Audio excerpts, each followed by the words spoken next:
Good morning and welcome to Talking Baseball Australia Live. My name is Dan Vaughn. My broadcast partner Paul Moore going to be joining in a moment. Another great show on tap this morning. Let's roll the open in 3, 2, 1. Here we go. It's Talking Baseball Australia. It's baseball updates you'll really love. The MLB and ABL news you want. With Paul Morgan and Dan Vaughn. It's baseball's best mate all year round. From the batter's box to the mound. Well, the video froze up on us. That happens sometimes. We'll just part of what we do here on live Facebook Live. I mentioned Paul Morgan going to be joining me right now. 3, 2, 1 for him. I'm going to bring him in. Is Paul joining us in the lovely, beautiful West this morning? And I'm sure he's got his morning coffee ready to go. I know you got that coffee ready to go. Got the got your flat white. What you got today? A little long Mac? What do you got? No, just the old H2O today, DV. Okay, Water, it's that early. It is very early here, so I took the dog for a walk earlier. So spring is definitely in the air, though, DV. You got the flowers out, you got the weather coming in. You know, you can just sort of almost smell baseball time in Australia. Well, hopefully baseball time in Australia will be in many capacities, and hopefully sort of doing it as we like to do it and have done for many years now. Talking Baseball Australia Live, we're glad you're along here. Questions, comments later in the show as well, so fire those off, and we'll get to those in the back end. Let me give you a quick overview of what's going on in this one. I've mentioned, but I mention now, Tyler Anderson, a former Heat pitcher, but also current Heat pitching coach, also a member of the under-18 national team coaching staff with Andy Kyle, of course, the skipper of the Heat. He's going to be joining us on the back end. A great conversation. Looking forward to having him on. I have a theory, and in part, you know my theory. My theory is cricketers and footy players make daggum good pitchers. Any thought of the open on that? Well, yeah, and I think it's just purely like I think if you can get the mechanics from different sports going, and I think you're spot on with your theory. And what's interesting, even to kind of parlay separately, I remember a conversation I was having recently with Don Knapp, who's one of the original pioneers who came out to Western Australia from the US, and the Cricket Association, brought Don along in the 70s and 80s to teach them how to field. So I think, I think there's a real, I agree with what your sentiment is around footy players and cricketers becoming really good pitchers. And I just think generally in sports, maybe sports have an opportunity, perhaps don't do a good enough job kind of cross-pollinating and figuring out how we can become ultimate athletes based on other sports. Well, Tyler will be joining us in the back end. Questions for you fans. Okay, here's the question. After last week's fixture announcement, we had Cam Vale on, CEO of Baseball Australia. I want to know from you, and I know Paul wants to know, what do you guys think? Will we play baseball in the ABL in 2021? You heard our opinion last week, but I want to hear from you all. What do you guys think? Will we play baseball? I'm not saying it's going to be this schedule, but will we play this coming season? I want to hear that from you guys. We're also going to dive into other news and notes, but I think the biggest thing we for all of us is the exposure, and not just in Australia, but in North America as well. And I'm calling it the Manny Impact Partner. What a big impact it was. I'm going to put this on the screen because I'm very proud of this little video. I'm going to little ditty here I've done. This is the Manny Impact intro video. Here we go. Manny Impact in 3, 2, 1. Here we go.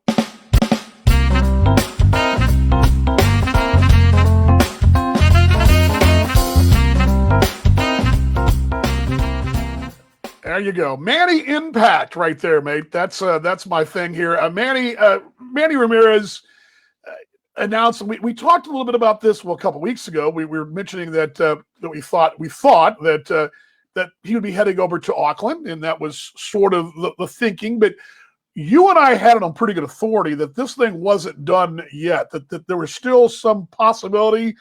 We'd heard rumors that he would wind up maybe somewhere else in the ABL. Dang it if those rumors weren't correct. He winds up in Sydney. This is a case of, I don't know, if Manny Ramirez hits one home run, plays one game or no games, this is huge publicity, huge impact. I mean, the ABL has got to be as happy as punch right now, knowing that Manny Ramirez is getting the ABL coverage worldwide. Yeah, it's huge, isn't it, DV? And it's we saw yesterday on social media. Oh, well, the Blue Sox released his jersey yesterday as well. Don't know how the sales have gone for that. If anyone from Blue Sox Nation's tuning in, let us know how the sales of Manny Ramirez's jersey is going at the moment. But it's huge, and you see the impact. You see John Morosi was on Twitter about it, major MLB insider. You're getting that exposure about Australia. And look, I think if anything, what Manny Ramirez can do, as you see those jerseys on there right now, DB, if he can Dang, I'm good. if I know it's just you should have a career in television. But Gosh. if I think worst case, as you said, DV, worst case scenario, he has one at bat, even has no at bats. Maybe he just suits up for the Blue Sox. At worst case scenario, it really puts on the radar again and reaffirms, oh, there's a league down there. Oh, well, that league's pretty cool. If Manny Ramirez is going to go play in that league, maybe I'll go play that. Or maybe, maybe I'll pay more attention to that league. If he can play, best case scenario, and, you start to get that broadcast working into the US, that's a huge tick for me. I think that is absolutely 100. We know that the model works for Geelong Korea with their broadcast going back into Korea. We know they've had like millions upon millions of people tune in into that broadcast. So, look, I think Manny Ramirez is an unreal tick for the league and to kind of, to bridge that gap stronger in North America. And I think, too, this is one of those things that has potential if the right things break. Obviously, the season being played is first. But let's just say he goes, he doesn't have to be MVP of the league, but let's say he has a good year. Of course, he's advanced 49. He's up to be others. And I talk about this all the time. These guys talk. I mean, for example, right now in the clubhouse in St. Paul, Nate Sampson, who played there in Melbourne this year, won a Claxton Shield, is telling guys, hey, you'll play winter ball in Australia. I know that for a fact.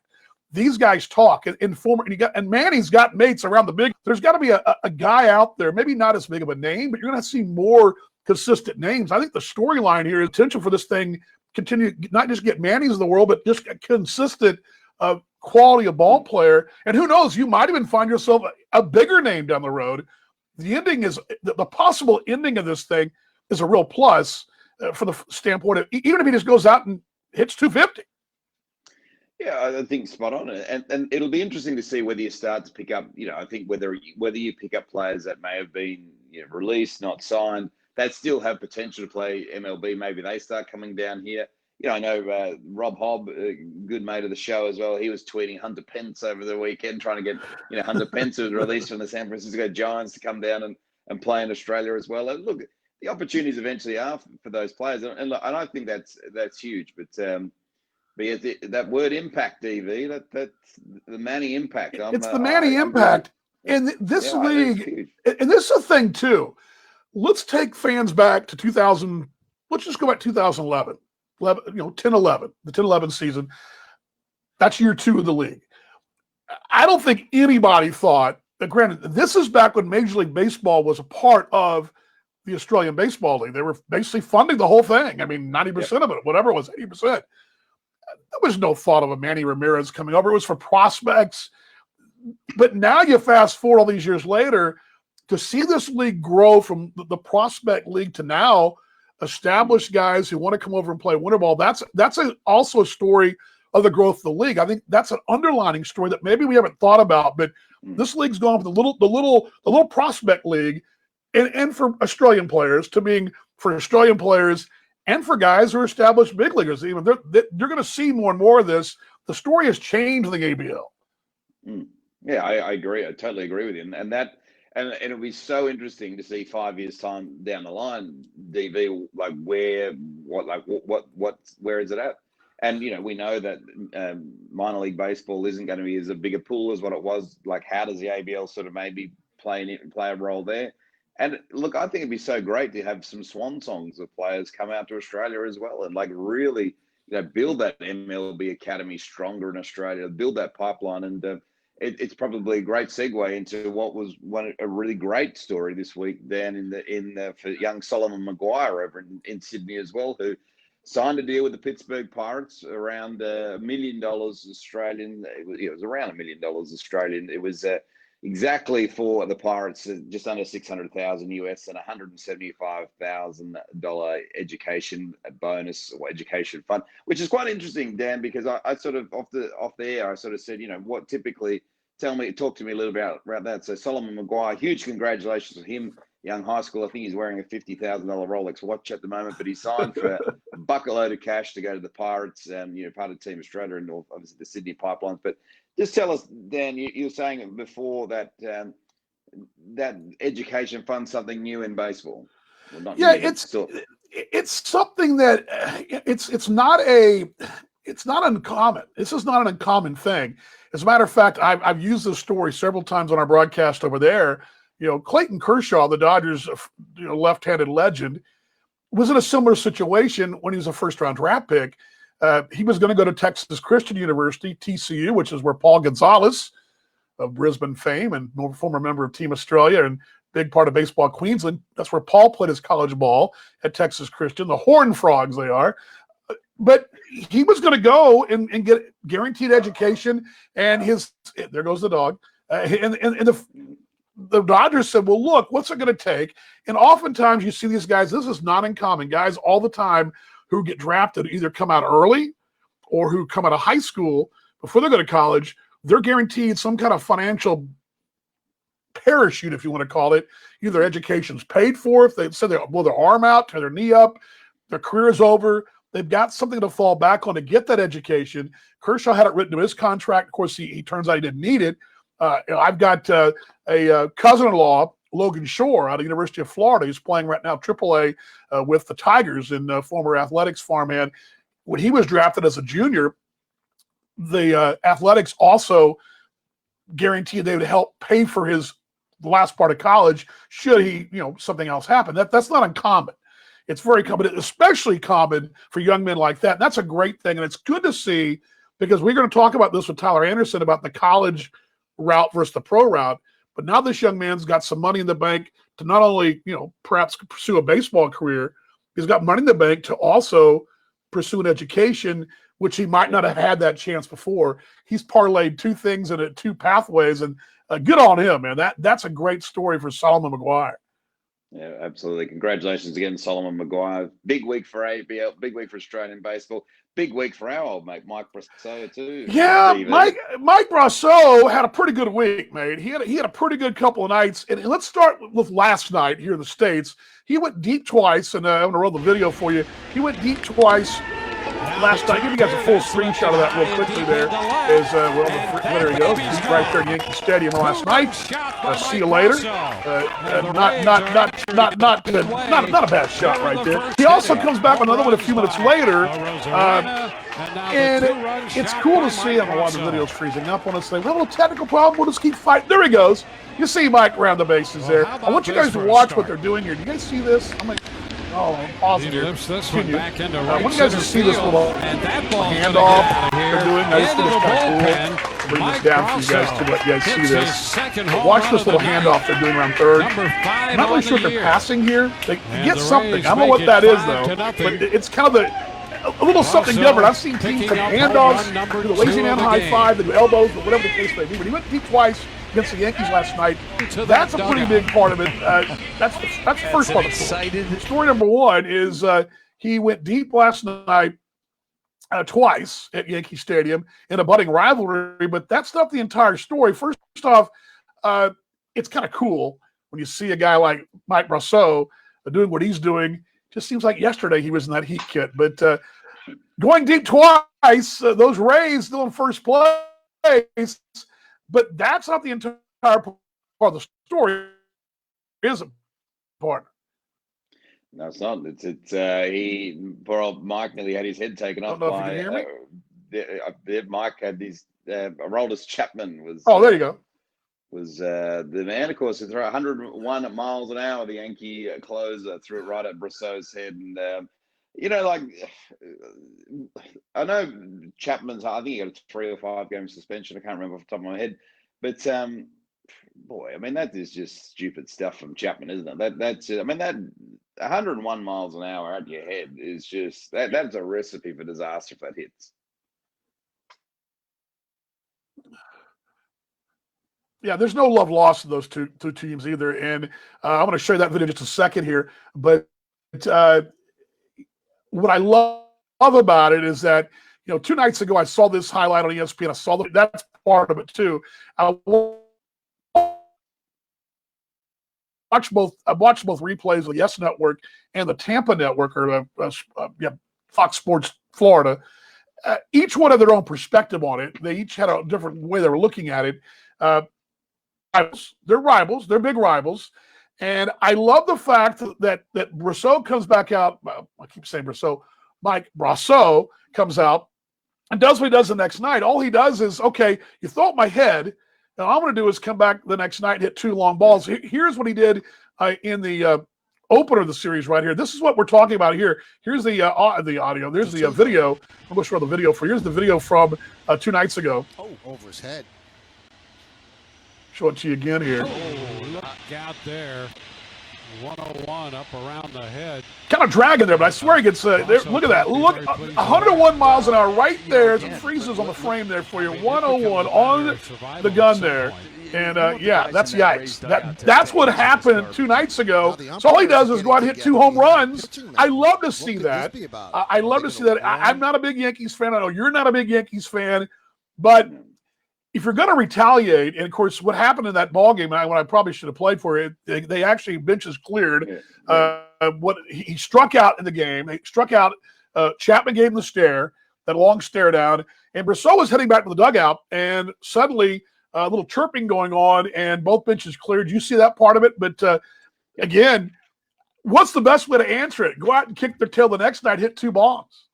100%. I mean, it was phenomenal stuff from Brosseau, and and the other thing that's really you would have seen in the original sort of frame. I mean, he's hitting 320 odd now as well at the big league level, which is huge, and that's how we remember Brosseau. Of course, was undoubtedly until he broke his hand. Of course, as your famous call, the MVP of the league from Adelaide, who broke Brosseau's hand, was just such an incredible player at the ABL level. No surprise to us that he's gone to doing what he's doing, and that team now. I mean, they've got Choi and Brosseau and Kevin Kiermaier. They've got a nice little ABL alumni team going there in Tampa Bay.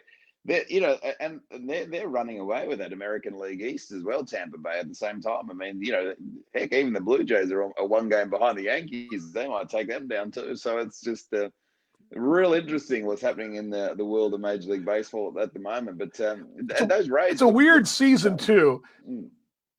Yeah, it's weird, and they do. And I listened back to the call that. Sorry about that. I didn't mean to talk over you there. I listened back to the call of that, and it's funny because the Yankees broadcasters, when Chapman throws 101 up in his head, are kind of like, meh, that's close, but he got out of the way. The poor guys in Tampa, the little engine that could, they're down there going, what's up with that? I mean, you can't do that. That's classless. It was funny how the perception of the two and you and I have been there before as broadcasters. Yeah. We know that the perception is different, and those Rays broadcasters weren't happy. The Yankees guys are, it's all good. It's all good, but no, I think we had a Huey from Adelaide that comes to mind from 2 different sets. But I know you're fighting off some internet gremlins there, DV. So we'll we're internet gremlins. But hey, let's jump into Tyler Anderson. How about that? That's probably a good segue, isn't it? Don't you think? I think let's do that. Tyler joining us here on the show. Let's roll to Tyler Anderson, Perth Heat pitching coach and former Heater, here on Talking Baseball Australia Live.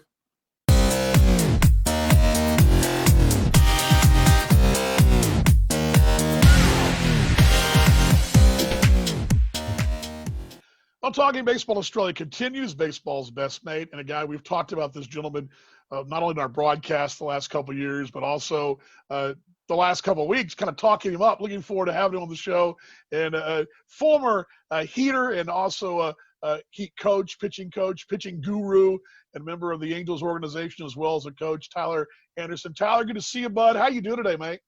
Good. Thanks for having me on. You bet. Always a pleasure. I got so much I want to dive into with you. And first off, I believe, and this is something Paul Morgan and I've talked about, the Iceman Simon Isons and I have talked about this. The chance to go to college from Australia to the States, as opposed to signing professionally. There's no right or wrong necessarily, but I think you're a real good example. You're a young man who had great success as a young man coming through the system, and then signed to play junior college ball in the States. Parlayed that to an NAI experience, and you were able to get a degree out of it. Talk about that decision. What went into that decision for you to make that jump and as a young man?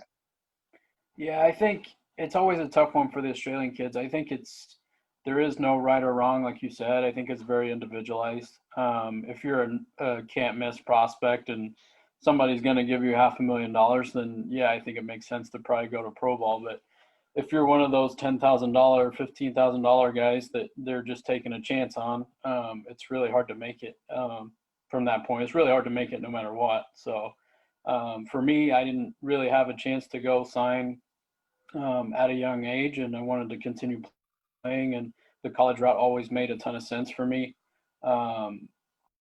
I had a coach, Stuart Scott, a local guy in Perth, that hooked me up with a school in Arizona, and I went there for a year and had some success my freshman year. Ended up transferring to Iowa because of Rob Sorensen and Aaron Bonomi and some of the other guys that came before me, and had a good season there, and then went on to an NAIA school just because of grades and credits and that kind of stuff. So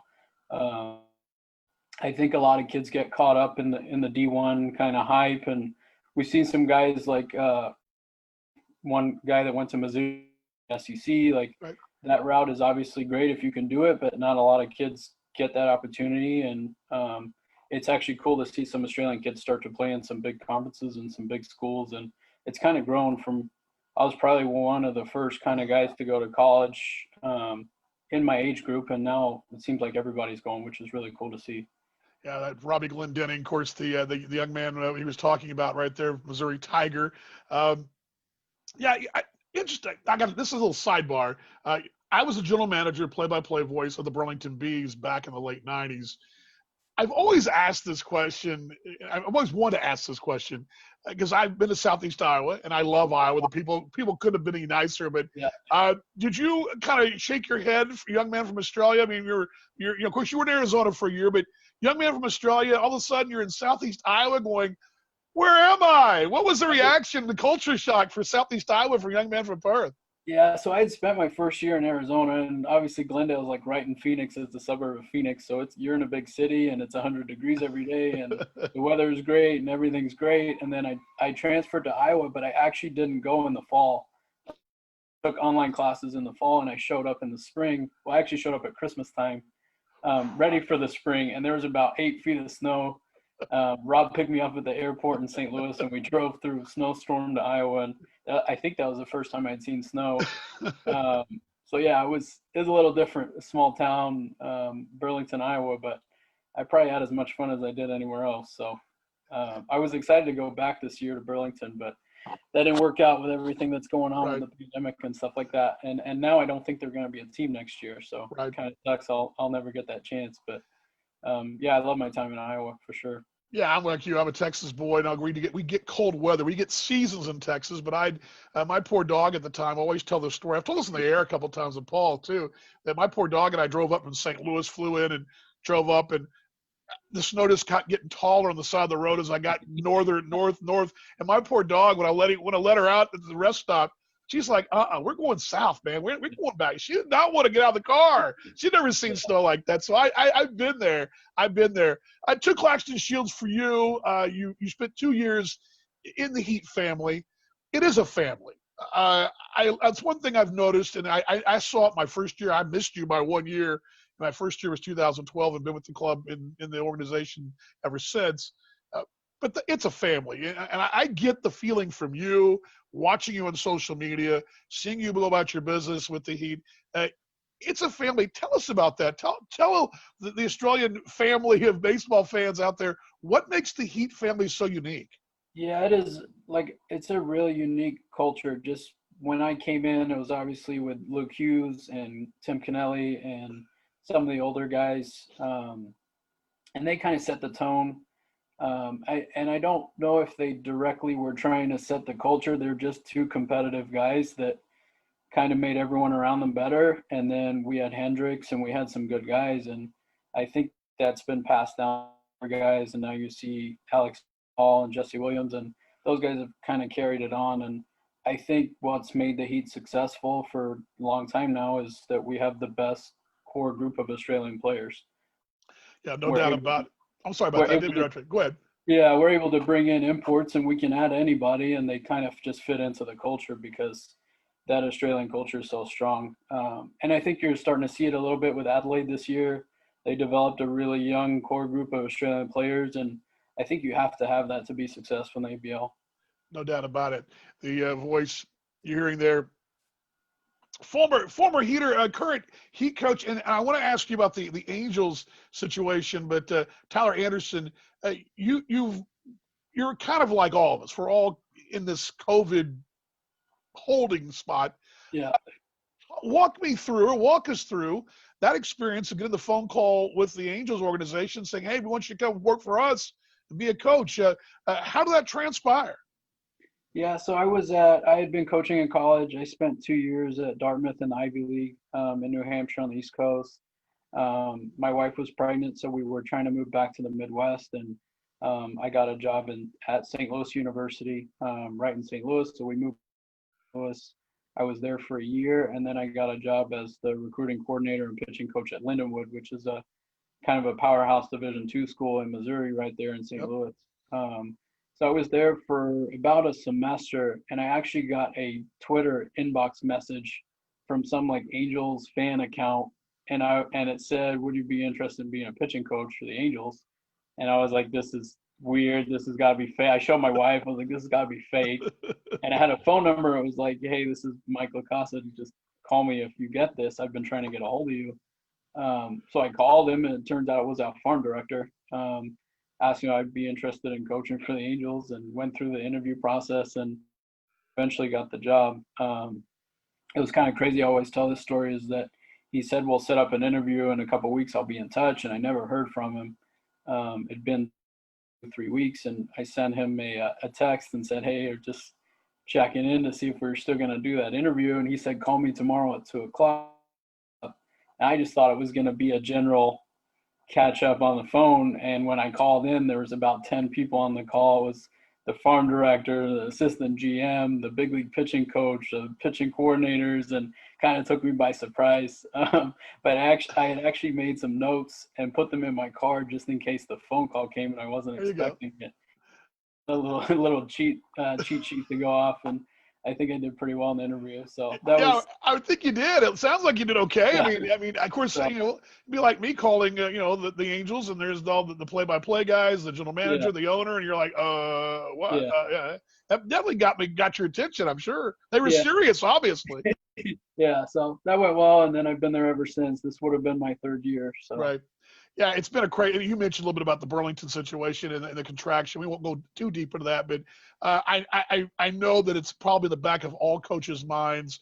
I know it's in the back of all the players' minds. It's not been as in the forefront because of the major league situation, but there are some changes coming. I don't want to dive too much into that, but just your overall feeling about what the future holds for the MILB folks, just from a coaching standpoint, and what the players may have to be up against. Yeah, it's been really weird. Like, we were 2 weeks into spring training and all the virus stuff kind of happened, and we got a random message to jump on a call, and it was the whole organization, and they were like, "Hey, we're just gonna go home tomorrow," and that's it. And then since then, we kept working March through around June. We were doing phone calls with players. We were talking to players. We were coaching. We were watching game footage.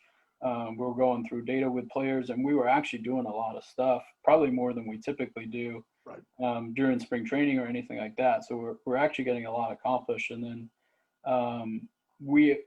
the whole organization got furloughed June 1st, or basically the whole organization. We haven't really heard a lot since then. So it's kind of been frustrating.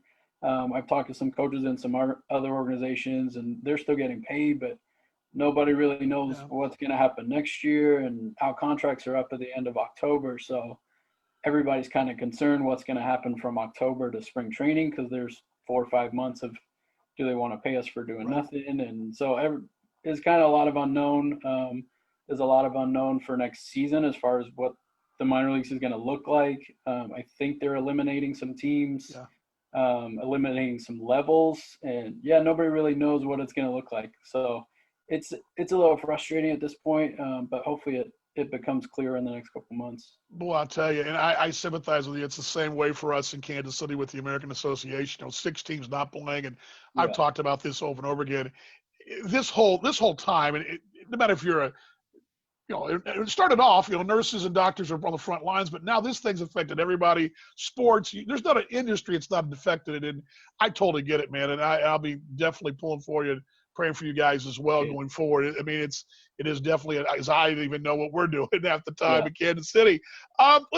This is my theory that Graham Lloyd, World Series guy. I mean, he made a sizable, nice living, a career as a bullpen piece. I mean, watching what Liam's doing. He's a bulldog out there now. This guy, I mean, he's emotional. He looks like a closer. He's pitching like a closer. He's working ahead, throwing strikes. I have a theory. The Australians make good pitchers. I don't know. I have no scientific evidence, but I'm going to ask you, and Paul and I talked about this in shows previous. The Australians make great pitchers. I don't know, is it the footy? I think the footy thing, because footy's a great game, takes a lot of skill, a lot of different skills. Is it the cricket? What do you think that makes pitching so appealing to young Australians? Yeah, I think it's a combination of everything. I mean, Australia is such a good sporting nation in general, and produces a bunch of good athletes. But I think cricket definitely has something to do with the ability to spin the baseball. For some reason, an Australian pitcher just have a feel for spinning the baseball. I think that comes from playing cricket your whole life, and just mess around with spinning the baseball in your hand and stuff like that. And I think the mentality of football, you watch Luke play, and he's a football player trapped in a baseball player's body. Like, he plays the game like he's playing in the AFL. And that's what got him to the big leagues, is his mentality and his ability to turn it on when the game starts. And you see Liam doing that now, and Balfour was a similar type guy. And I think for some reason the Australians have that mix of all those sports, and when they can put it all together into baseball, for some reason they make good pitchers. So I would agree with that theory.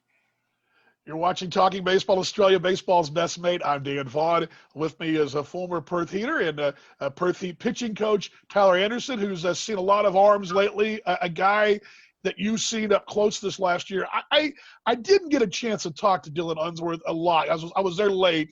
I got a chance to watch him a lot and go about his business. Just how good of an arm is that guy? I kind of feel, and maybe, and I'm not a scout, but I've done this game long enough. I feel like somebody's going to be smart eventually, take a flyer on this guy, and they're going to cash in, because I think he's got something. Yeah, he's the greatest kid I've ever been around. I had him at the Angels for a year, and just met him in spring training before he went to AAA. That was my first year with the Angels. And we kind of hit it off just because he's South African, I'm Australian, and we talk rugby and cricket and sports. And so we talked a lot then. And then when I got the job with the Heat, he was kind of supposed to be going to Venezuela, and then that got canceled, and it worked out perfect for him to come to Perth. And, I mean, he had an unreal year. And he's a big leaguer. He could pitch in the big leagues right now, and he would not stand out. I think if all this virus stuff didn't happen, he probably would have got a chance in AAA somewhere, or AA, or chance to go to spring training at least and try to make a team. And unfortunately, all this stuff happened. But I think he should be pitching in Asia right now or somewhere. And he was supposed to go to Mexico. I think he got an actually pretty good deal to go to Mexico, and then that canceled. But yeah, he's a pro. He can pitch. He knows what to do. He can throw any pitch in any count. And yeah, you saw what he did in the ABL. And some of the other guys in the ABL have gone on to pitch in the big leagues, and he was the best guy all year, every single start. And the consistency, the work ethic, I mean, he wants it more than anything. And hopefully down the track he'll get a chance with a team, because I think he deserves to pitch a day in the big leagues. You've got a heck of a resume. I don't think a lot of fans know this, and I don't know if it's because we just don't do a good enough job talking to you up. But you've got a heck of a resume. Not as a player, as a coach. You were 10-2 at William Woods there in Fulton, Missouri. As a career, you had a great senior year. You coached at some very high levels. Dartmouth, which Ivy League school, but Division One. Of course, you mentioned St. Louis University on the Angels. At what point in your career did you say, I might want to go into coaching? Because it had to happen at some point. Was there a certain point that you said, because you seem like a real motivational guy too. Where was that point? Where was that point in your career?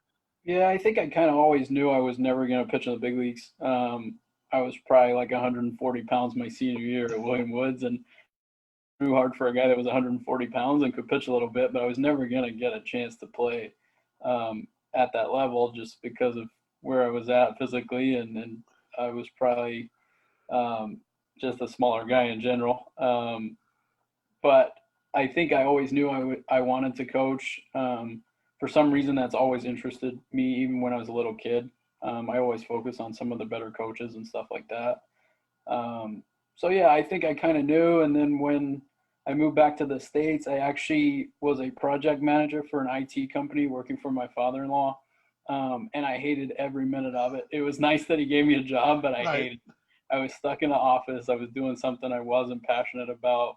The money was fine, but I hated every single day of it. And I somehow worked out a way to continue to do that job and move to Dartmouth and work remotely. And that's kind of what funded me for the first couple of years, was working remotely as a project manager for IT company. And then eventually I was able to get out of that and do the coaching full time. So this wasn't one of the questions I was going to ask, but I think I remember now. What was the connection with Perth and Dartmouth? There's a connection there. And where am I thinking there's a connection besides you? What am I missing? I'm missing somebody. Is there a player who? Nick Rupert. Rupert, that's what it was. Yeah. All right, now I remember because he told Nick us on a broadcast. Yes, that's all right. Me at Dartmouth, and then wanted to come out to Perth, and I sent him over to play for Perth Heat. He ended up. I sent him over to play for South Perth, actually. That's right. Ended up playing for the Heat, and then he's actually with the Cleveland Indians now. Yes. As a scout. So. Yeah, I gave him a ride to the Sydney airport because he had to fly back and pitch for South Perth. We were in Sydney, and he was telling me the story. Now I remember this morning, Sunday morning. I had to drive him to the airport when I was when we were in Sydney playing the Blue Sox, and I remember him telling me this all is coming back to me. I see it just sometimes these interviews just throw stuff out there and it sticks. Yeah, he's the greatest kid. He's awesome. He is a good guy. Tyler Anderson with us here on Talking Baseball Australia.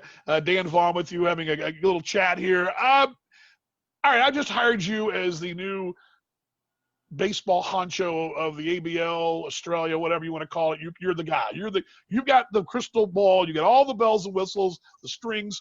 What do you want to do? How would you grow the game, and what would you recommend? How would you go about growing the game in Australia? I think we're on the right track. Firstly, I think technology is going to play a big part in how we grow the game from here on. A lot of the guys that come to play in the ABL are looking for jobs other places. So having the ability to implement TrackMan, if we had TrackMan at every single stadium and we were able to give that information to players and to teams, it makes a lot of sense for players to come to the ABL to try to get jobs elsewhere when they can get all their information and we can pass it to them and say, here's what you did in the season, and here's my spin rate and velo and movement and all this stuff. And I think I was talking to Johnny Anderson about this, who spent time in the Atlantic League.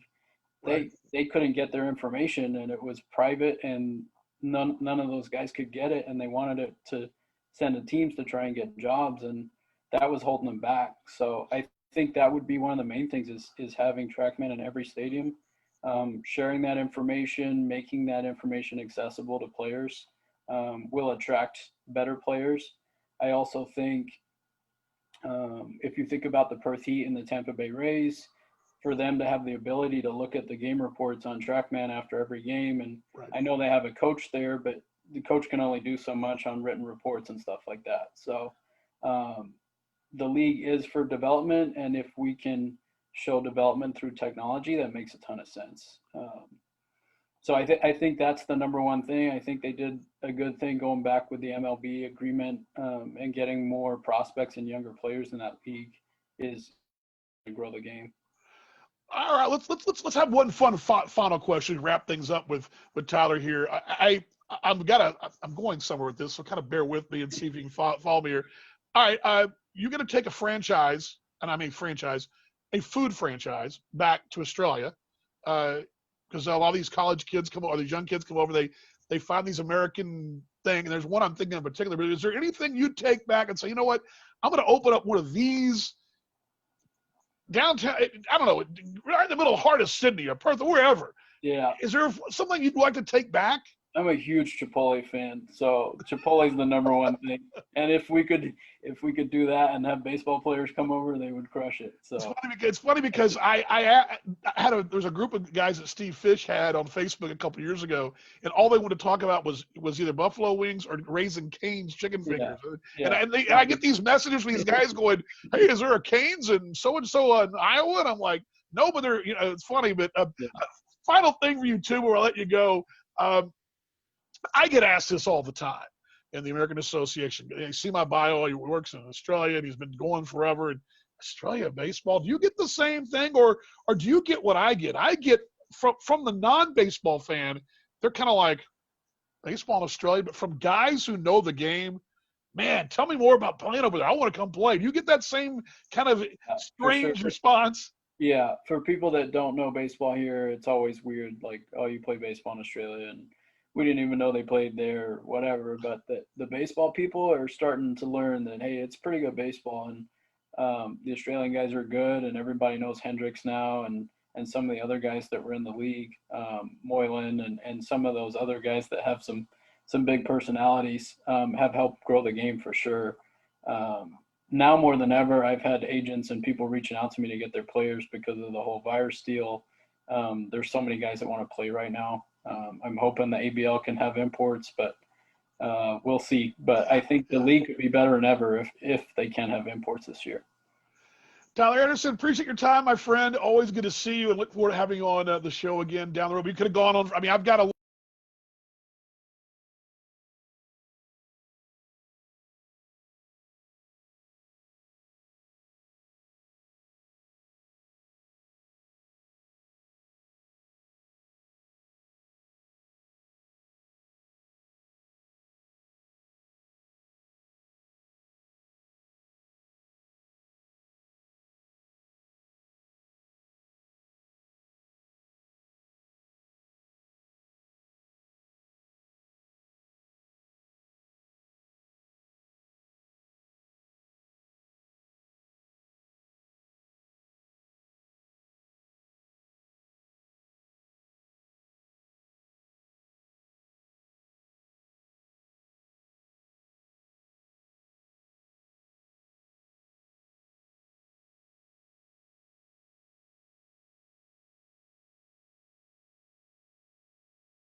guys, I do apologize.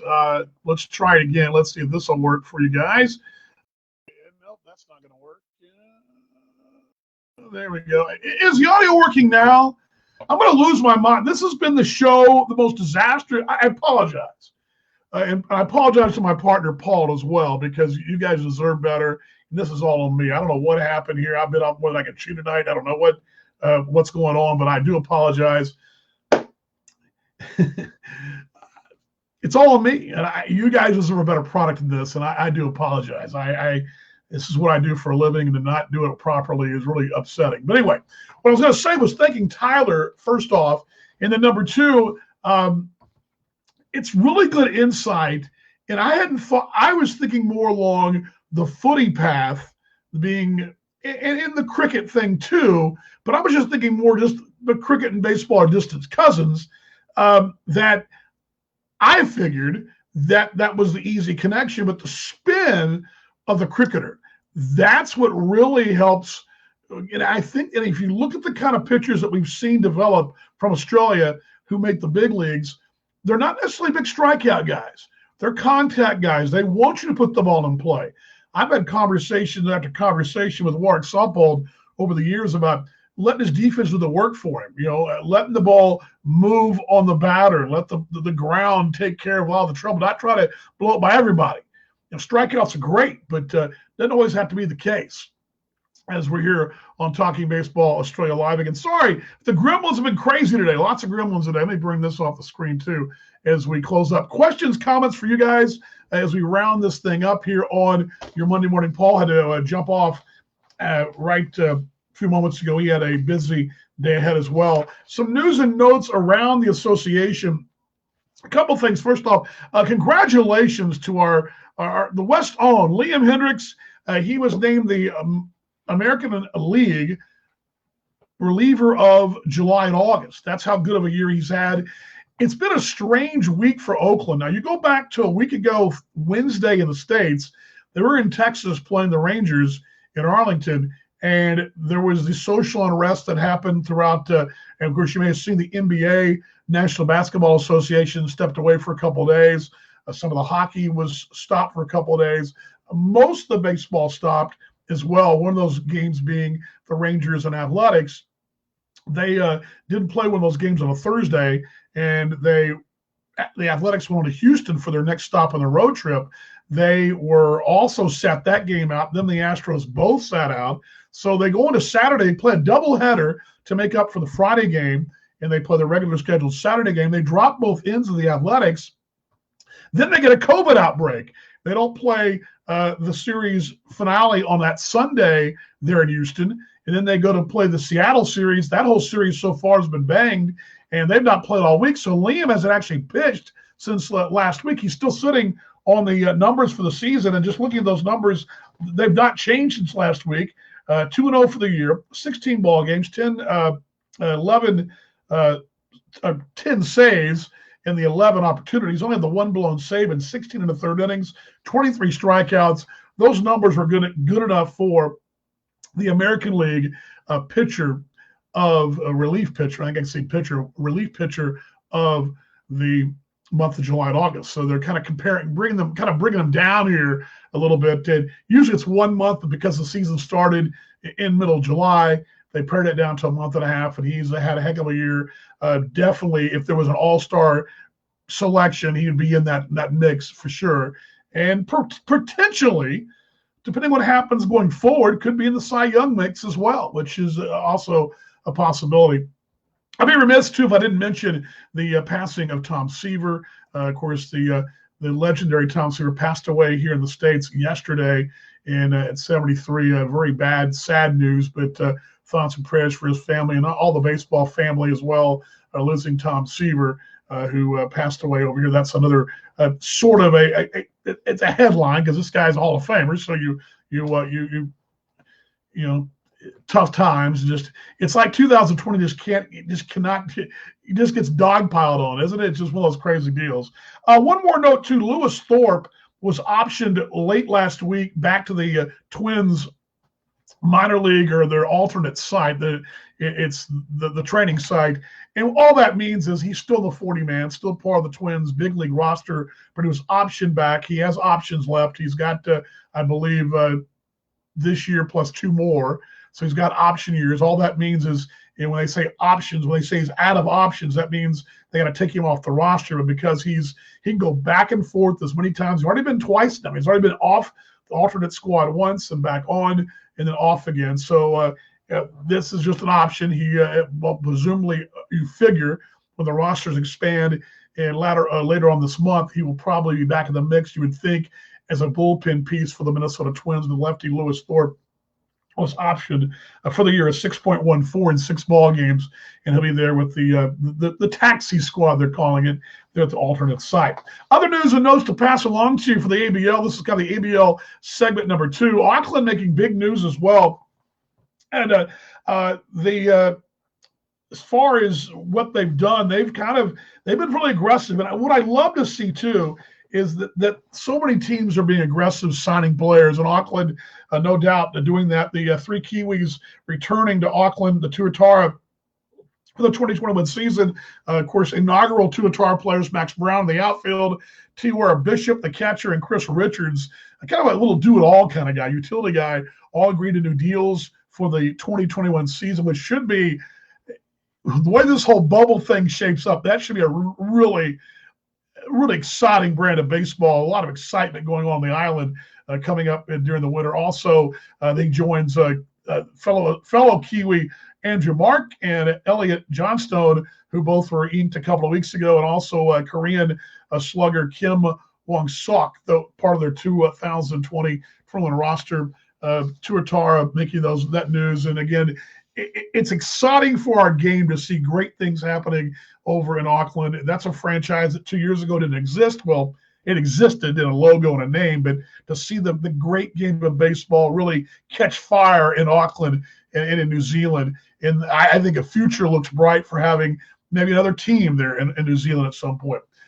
Quick chance for you guys to get your questions and comments in as well. We're around third head for home here on Talking Baseball Australia Live. My name is Dan Vaughn. My broadcast partner, Paul Morgan, stepped away here a few minutes ago. A couple of other notes as well. Last week was the trading deadline in the big leagues, or actually this last week was on Tuesday. A couple of imports, former ABLers on the move, former Canberra infielder Gabriel Arias. He was part of San Diego's number 7 prospect, was sent to Cleveland. Of course, you saw where San Diego was in about every move. The only person that wasn't traded or acquired was maybe the broadcasters. They didn't do that, but everybody else. The joke on Twitter this week was I didn't get traded to San Diego or from San Diego. That's kind of the joke on Twitter for a lot of folks. But he was in that Mike Clevenger deal with the Indians and the Padres. Also, Anthony Alford in Canberra, 14-15 class for those Canberras. He was also in the move this week, moved from Pittsburgh to Toronto in a secondary move. A lot of those secondary moves for cash and things of that nature. And also former Heater Michael Gibbons, who we need to try to track him down in the offseason and do some kind of conversation with him. This is a great story. Here's a guy that not only is he a former Heater and a former ABLer, but he's also a guy that changed positions. He made the big leagues, of course, as a pitcher, but began his career as a infielder with the Heat and transitioned. And when a guy transitions like that, goes from position A, fielding position, to pitcher and makes the big leagues, that's a pretty big deal. That's a pretty interesting story. And also this former note, you also heard that this was coming from Tyler Anderson mentioned this. John Anderson had a big week for Fargo. He's 2-2 this year, 2.92, 4 innings with the Fargo Moorhead Redhawks. They won at 1.9 games in a row in the American Association, and he had an 8 strikeout performance last time out for Fargo, part of an 8-game winning streak when they went to 9 2 nights ago. They did drop off last night, but Fargo Moorhead, the Redhawks there, and that team also has a Coral Prime, former Perth Heater, is also in that lineup card to time in there with his former teammates there, and current teammate there in the Fargo Moorhead and part of the Heat family. All right, last call for questions and comments. Want to get those from you here on Talking Baseball Australia. I'll stay around here just a moment. Good to see Tyler checking in, and again, appreciate Tyler joining us on the show. Really great stuff. And I meant this, and I mean this. We could talk to him especially pitching guys. I could talk to pitching guys for hours, and he's one of those guys you know he knows what he's talking about. If you follow him on social media, Tyler's a passionate guy. He loves the role of coaching. He's pitching coaches have got to be a little bit of not just a mechanics guy, but also between the ears kind of guy. Hitting's a science too.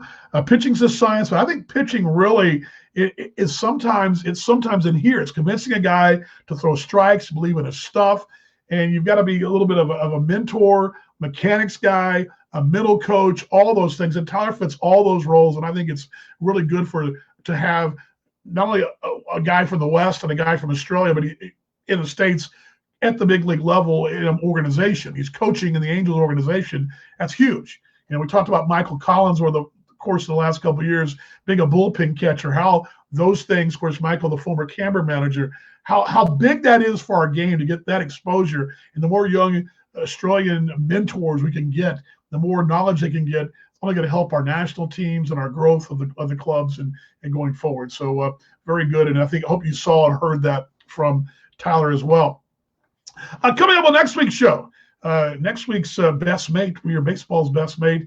We're reaching out. I'm not going to tell you for sure, but I think we're going to dive in more to the story of Manny being Manny. We're going to try to track down Adam Dottie, who's agreed to come on the show. We haven't confirmed him yet, the CEO and the owner of the Sydney Blue Sox, but he has agreed to come on. I haven't actually officially got the word back, but Adam, hope will come on live with us next week and join us and talk about the good things going on in Sydney. And we'll be reaching out in weeks to come. We've got a long list of guests coming on. We're going to keep growing this thing weekly with this live video, and hopefully we'll get the gremlins worked out. We'll pay the internet bill or something, because whatever happened tonight, I don't know. I don't know what happened. But anyway, appreciate you guys joining us and here on Talking Baseball Australia, baseball's best mate. Big thanks to my broadcast partner, Paul Morgan, who joined me in the first part. Again, he had a busy day today. It was a busy day at school. The kids had Dad's Day at school. He had to get up there as well and spend some time with the family, and wishing him and the family the best and all that going forward this weekend. To you guys worldwide, it's a crazy time we're in, right? It's a crazy, crazy time, but give you guys virtual hugs, okay? And lots of love. Let's show some empathy. I keep saying this to our folks in Kansas City, to anybody that listen to me. Let's all be better tomorrow than we were today. Let's all try to fight through this thing and be better people, better fans, family, whatever you want to call yourself today. Let's be better at it tomorrow. Also, one more note to pass along to you. Talking Baseball Australia's website, it's in its beta testing mode right now, let's say, and it's ready to launch. We're going to have all kinds of this content and other. Paul's going to be putting a blog on there. We'll be having our Call the Pins, which, by the way, this weekend you're going to see the Call the Pin on Saturday morning. We'll break down some of the best parts of this show, at least the non-gremlin parts, most of Tyler's parts, because those are great. It was your pilot that had the problems. You won't see a lot of the pilot. You'll see a lot of Tyler and me together, because he did save the show. But I do appreciate it. Again, thank you guys for watching. Thank you for listening. Please share this. Please follow us on Twitter, Instagram, Talking Baseball Australia on Twitter. And then, of course, it's actually TB Australia on Twitter. Or, of course, our Facebook page you're watching right now, Talking Baseball Australia. And also, if you want to go find the archives on Baseball's Best Mate, go to the Sporting Star Network, and you'll see these shows and others there as well. And we're working on the website. That'll be up for you hopefully it's up, but the beta will be up and rolling next Friday for you guys. You will see all that as well. Paul Morgs, it's Paul Morgs on Twitter, and Dan Vaughn Jr. on Twitter as well. We got all those channels for you. We got it all covered. As we're baseball's best mate, we believe in the great game of Australia and the growth of our game in Australia in the future, looking very, very good. Have a great rest of your Friday in Australia. If you're in North America, a great rest of your Thursday night. And let's be great and be better next time when we meet each other next week. Same time, same place, right here. We will be on time next week. 8 a.m. in the West, 7 p.m. in the evening in North America in the Central Time Zone. That'll be all next week on Baseball's Best Mate, Talking Baseball Australia. The part I hate the most is to shut this thing down. I hate it. We'll shut it down for another week. And for Paul Morgan and myself, Dan Vaughn, wish you a final time. Hey, have a great rest of your day. We'll see you next time on Talking Baseball Australia Live, Baseball's Best Mate.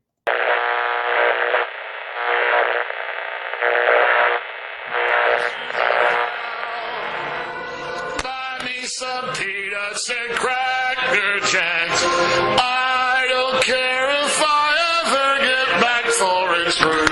Root, root for the Puppies. If they don't win, it's a shame. For it's 1, 2, 3 strikes, you're out at the old ball game. Let's get some runs! What, Tom? Get some runs! Let's get some runs, boys.